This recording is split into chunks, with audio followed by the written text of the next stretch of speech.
Hi, I'm Scott Mansell, and in this video I'm going to take a look at what's inside this Formula 1 gearbox and explain a little bit about how it works. Today I'm in the workshop of Mansell Motorsport, who restore and look after many Formula 1 cars from the mid-90s to the mid-2000s. They've been kind enough to give me this 1997 Jordan F1 gearbox for me to open up and have a look at how the internals actually work. So before I get into taking this gearbox apart, I think it's important to understand the position of the gearbox within the Formula 1 car itself. Now, as you know, at the front of the Formula 1 car where the driver sits, we have the tub, which is made out of carbon fibre. Then behind that, on four studs, we have the engine bolted directly onto the tub. And behind the engine, we have the gearbox bolted directly to the engine. And all of these parts are stress members. They're part of the chassis, meaning that the rear suspension is in fact bolted directly on to the gearbox. So this is the front of the gearbox casing. It's made out of cast magnesium, and you can see this input shaft at the bottom just down here. This is connected directly to the engine, and it's where the power comes through from the engine onto the lay shaft of the gearbox.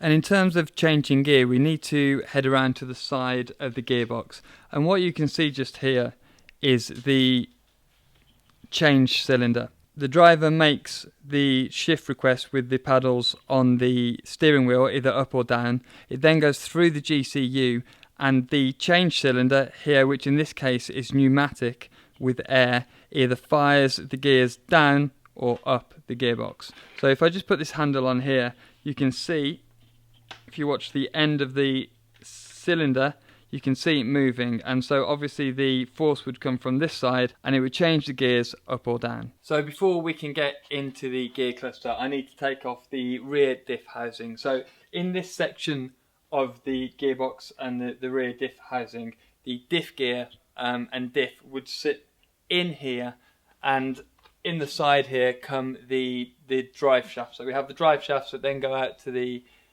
uprights, which are then obviously attached to the wheels, and so the power can go through the gearbox, the diff, and into the track.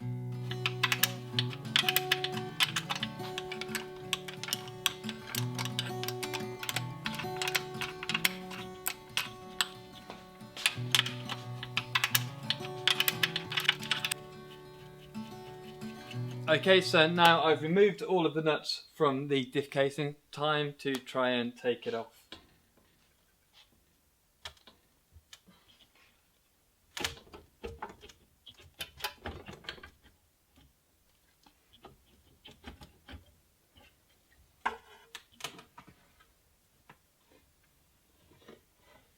So now you can see that I've opened up the diff casing away from the gearbox casing to my right. You can see here that this is the main shaft that comes out the top of the gearbox. This gear, this bevel gear, drives this gear, which is then obviously connected to this gear, which then would go behind here onto the diff gear and rotate here, which then goes onto the drive shafts, which then obviously goes to the uprights and through the wheels and into the racetrack.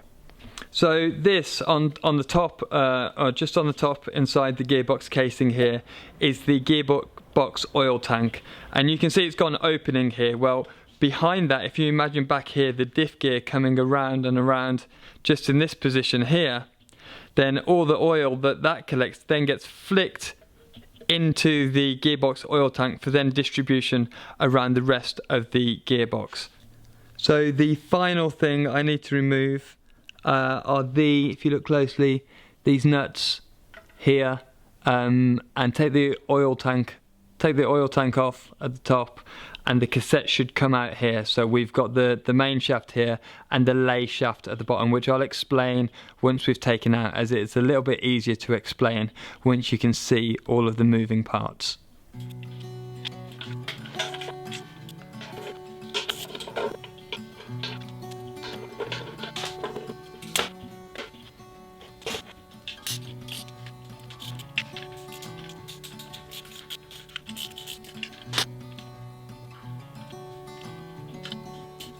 So here we go, let's have a look at those gears.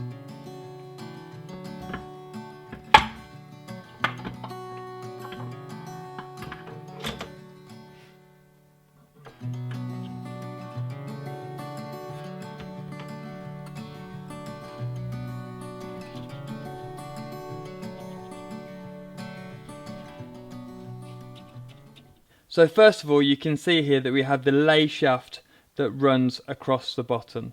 That turns the main shaft that runs across here. So the lay shaft is the one that's connected to the engine. The engine comes out here and powers this lay shaft. Now, none of the gears on here actually turn away from the shaft. They're directly splined onto the shaft itself.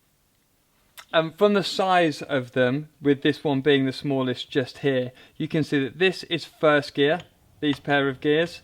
This is second gear here, and then we jump across here, third, fourth, fifth, sixth and seventh with these gears just here. So the power from the engine drives the lay shaft here, which then turns all the gears on this top shaft. So I've just put this piece of wood in place so you can actually see the gears turn. We can see here, because all the gears are turning freely, you imagine the engine coming, the engine power coming here. We're spinning all the gears, but nothing on this left-hand side is going into the diff. So you can see here that the car or the gearbox is actually in neutral because there's no power or no drive coming out the back of the gearbox here and going to the diff. So how do we actually change gear? Well, I showed you earlier on the change cylinder on the outside of the gearbox that moved forwards and backwards and then shifted the change mechanism. Well, through the internals of the gearbox, that's actually connected to this, and this is the barrel and the selector shaft along here. So as the change goes through the change cylinder, it actually comes here and moves this barrel around, which then moves this piece here, which is the selector fork, across. We've got the engine running, the power is coming through here onto the lay shaft.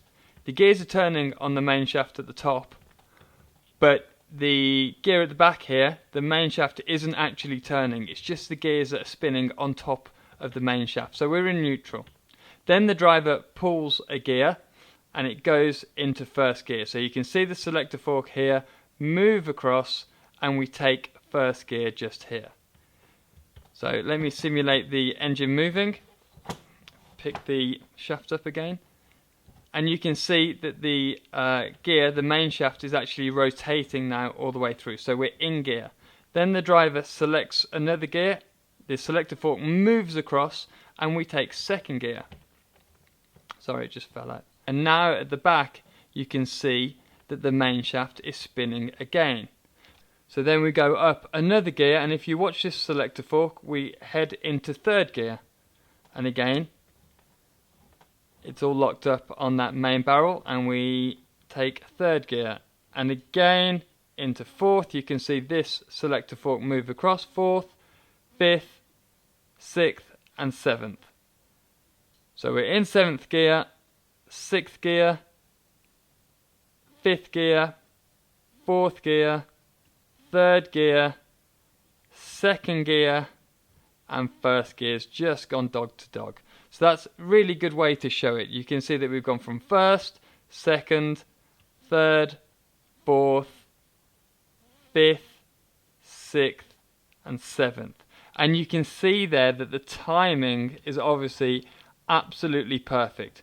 When we go from one gear across into second, now watch this selector fork and this selector fork. We go from second here, that then comes into the neutral position in between these two dogs. Then the third gear moves across, that then moves away from the dogs and disengages this gear just before the fourth selector fork moves across and engages fourth gear, and again the process continues all the way along. And that's an absolutely beautiful piece of engineering that you can see there. So to better explain the gears on the main shaft, which is the more complex of the two shafts, I've gone and picked up a few spares off the shelf. So on the lay shaft, you can see here that this hub is splined. So the main shaft has splines like this, and this hub fits over the main shaft. Then you can see here that we're splined on the outside of the hub as well. So those splines are so this dog ring can fit over the top and have movement side to side, lateral movement side to side, but stay connected and can drive the gear that's attached to this hub. Then on this section of the hub we have a bearing, as you can see here, that spins, and we then have the gear that goes over the bearing. So as you could see before, the gear is actually, let me just remove this dog ring, the gear is actually not connected to the hub. It's not driven all the time by the shaft. Then when we put on the dog ring, and this is how we can change gear, the selector fork that I showed you earlier and actually goes over the dog ring like this, the selector fork moves across and then engages the gear, which means that the gear then drives the shaft, which then goes through to the diff and can drive the rear wheels. And one important thing to note is the cut of the dog just here. You can see that it isn't at 90 degrees to the gear, it's actually cut like this. Now the reason for that is when the gear and the dog ring come together, when it's being driven, when it's loaded, they actually pull each other together. And when you're putting 700 or 800 brake horsepower through these gears, it's obviously very important that mechanically they drive each other together. So that's all for this video. Thank you very much for watching, and if you did enjoy this type of video, please let me know in the comments below and be sure to subscribe if you haven't already. Thanks, and I'll see you next time.